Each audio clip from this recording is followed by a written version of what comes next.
नमस्कार दोस्तों, कैसे हैं आप सब? आई होप अच्छे ही होंगे। और आपके मैनिफेस्टेशन कैसे चल रहे हैं? मैनिफेस्टेशन होते हैं, नहीं होते, थोड़े से हो जाते हैं, थोड़े से नहीं होते, क्योंकि आपकी अलाइनमेंट की कमी होती है और वाइब्रेशन जो है आपकी फ्लक्चुएट होती है। इसी वजह से आपके मैनिफेस्टेशन भी डिले होते हैं।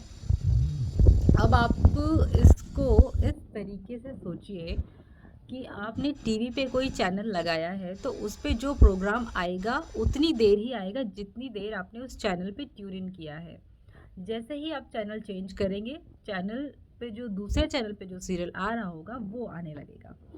तो सेम चीज़ होती है आपके साथ। अब आपको ये पता कैसे चले कि हमने कौन से चैनल को ट्यून इन कर रखा है? तो इसके लिए होती हैं आपकी फीलिंग्स। जब आपकी फीलिंग्स फ्लक्चुएट होती हैं तो आपको पता चलता है।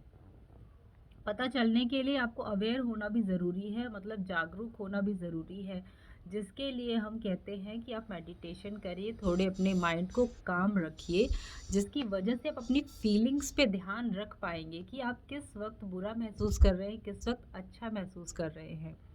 और ये चीज़ें प्रैक्टिस के साथ ही आएंगी।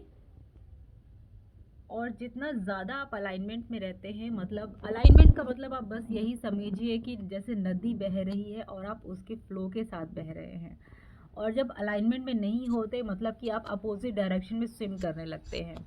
और अलाइनमेंट यही होता है कि जब आपके अंदर अच्छी फीलिंग्स का फ्लो चल रहा है, मतलब आप जॉय, खुशी महसूस करते हैं, शांति महसूस करते हैं, प्रेम महसूस करते हैं, तब आप ऊपर वाले की परम शक्तियों के साथ अलाइन हैं, एक लय हो चुके हैं और आप उसी बहाव में बह रहे हैं। लेकिन जब आपके अंदर छोटी छोटी अलग नेगेटिव भावनाएं आने लगती हैं, जैसे कभी चिड़चिड़ापन है, द्वेष है, जलन है, ईर्ष्या है और क्रोध है, इस तरीके की जब भावनाएं आपके अंदर आती हैं, तब आप अलाइनमेंट से हट जाते हैं और आप अपोजिट डायरेक्शन में फ्लो करने लगते हैं। तो अट्रैक्शन तो हर वक्त होता है, लेकिन जिस वक्त आप जिस फीलिंग में होते हैं उस तरह का अट्रैक्शन चलता है। तभी आपकी लाइफ ऐसी फ्लक्चुएट होती रहती है, कभी अच्छा कभी बुरा, कभी अच्छा कभी बुरा। सो आपको इस चीज़ पे ध्यान देने की ज़रूरत है कि आप ज़्यादातर टाइम अलाइन रहें। अब इसको एक एग्जाम्पल की तरह लीजिए। जब कभी रास्ते पे चलते चलते ठोकर लगती है तो आप गिर जाते हैं, तो आप कितनी देर तक वहाँ पे बैठे रहते हैं? उठते हैं या नहीं उठते, या वहीं पे आप अपना बसेरा बसा लेते हैं? नहीं ना। आप थोड़ी देर ठोकर लगने के बाद वहाँ से उठ करके अपने सफ़र पे कंटिन्यू हो जाते हैं। तो इसको ऐसा ही समझिए कि मान लीजिए आप अलाइनमेंट में हैं, अच्छी फीलिंग्स में हैं, सब कुछ अच्छा अच्छा चल रहा है, लेकिन अचानक कोई ऐसी सिचुएशन आ गई या फिर ऐसा कोई इंसिडेंट हो गया जिसकी वजह से आपको थोड़ी देर के लिए ऐसा लगता है कि अब नेगेटिव फीलिंग आ ही गई है हमारे अंदर। तो उस टाइम पे आपको ये जैसे ही अवेयरनेस आती है कि ठीक है, इस सिचुएशन में ऐसा रिएक्शन हो गया, लेकिन अब आपको कितनी देर उस रिएक्शन में रहना है, कितनी देर उस फीलिंग में रहना है, ये आपको डिसाइड करना है। तो आपको उठ करके वहाँ से आगे जाना है या फिर उसी फीलिंग में पड़े रहना है, तो ये डिसीजन आपका ही होगा।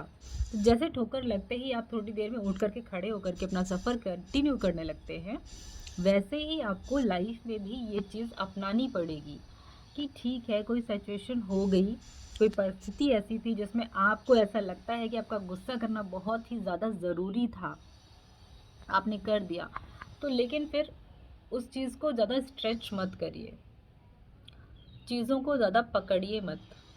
पकड़ना भी है तो अच्छी चीज़ों को पकड़िए, अच्छी फीलिंग्स को पकड़िए। धीरे धीरे आप इन चीज़ों को सीख पाएंगे, धीरे धीरे आपकी पकड़ इन चीज़ों में बनेगी और आप देखेंगे कि अपने आप ही आप उन चीज़ों को छोड़ने लगे हैं जो आपको आपके अलाइनमेंट से दूर रखती हैं। जैसे ही आपको सैड फीलिंग आती है या फिर बुरा महसूस होता है और जैसे ही आपको लगता है कि आप अलाइनमेंट से हट रहे हैं, तो उस वक्त कोई अच्छा म्यूज़िक सुनिए या फिर अपने बच्चों के साथ खेलिए, अपनी फैमिली के साथ टाइम स्पेंड करिए, किसी फ्रेंड के साथ चिट चैट करिए, लेकिन ऐसे चिट चैट नहीं जिससे आपकी वो नेगेटिव फीलिंग इन्हेंस हो।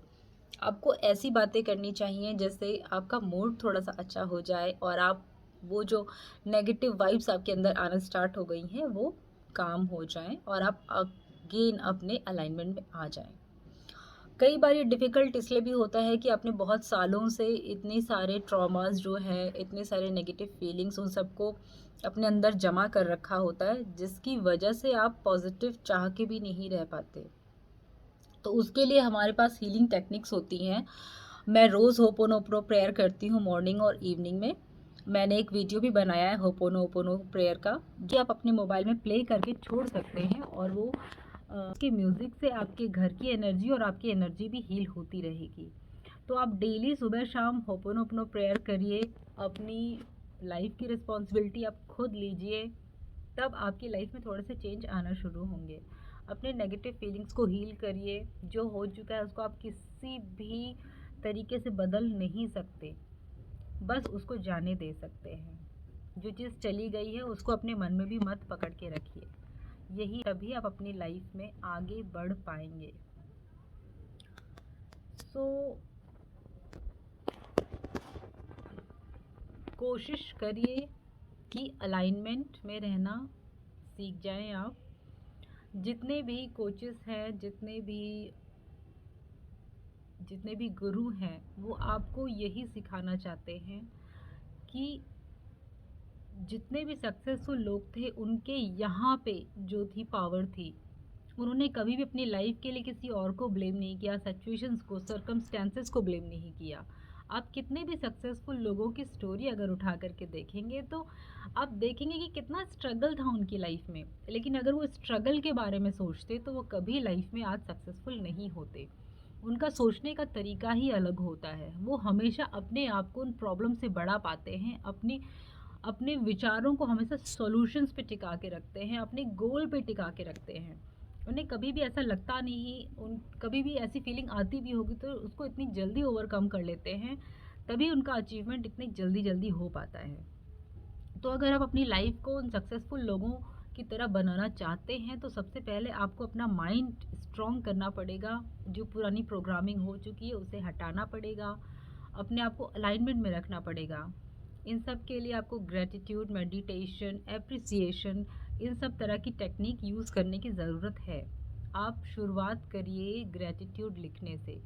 10 ऐसी बातें लिखिए जिसमें आप शुक्रगुजार हैं हर उस चीज़ के लिए जो आपके जीवन में है। हम कंप्लेन तो बहुत करते हैं, एक छोटी सी प्रॉब्लम आई और लगे कोसने ऊपर वाले को कि हे भगवान, तू मेरे साथ ही क्यों इनजस्टिस करता है, मुझे ही सारी दुनिया की परेशानियां क्यों दे रखी हैं। कभी उस भगवान को शुक्रिया किया है जिसने इतनी सारी खुशियां आपके जीवन में दी, बचपन से पैदा होके अब तक। तो आप खुद सोचिए कि आपकी सोचने की डायरेक्शन किस जगह है। आप हमेशा धन्यवाद के भाव में रहते हैं या शिकायत के भाव में रहते हैं।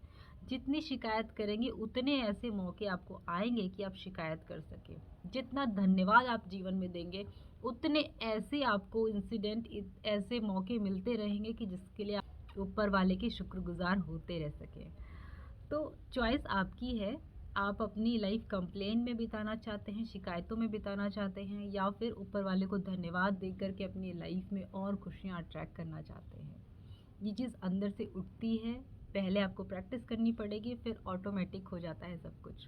तो लिखना शुरू करिए, डायरी बनाइए। सुबह उसमें 10 कम से कम, ज़्यादा आ रही है तो बहुत अच्छी बात है, लेकिन कम से कम 10 ऐसी बातें लिखिए जिसके लिए आप धन्यवाद हैं, शुक्रगुजार हैं हर चीज़ के लिए, ऊपर वाले के लिए, अपने सराउंडिंग में भी जो भी लोग हैं, चीज़ें हैं, सब कोई भी चीज़ आपके दिमाग में आती है, हर एक चीज़ का जिक्र उसमें करिए।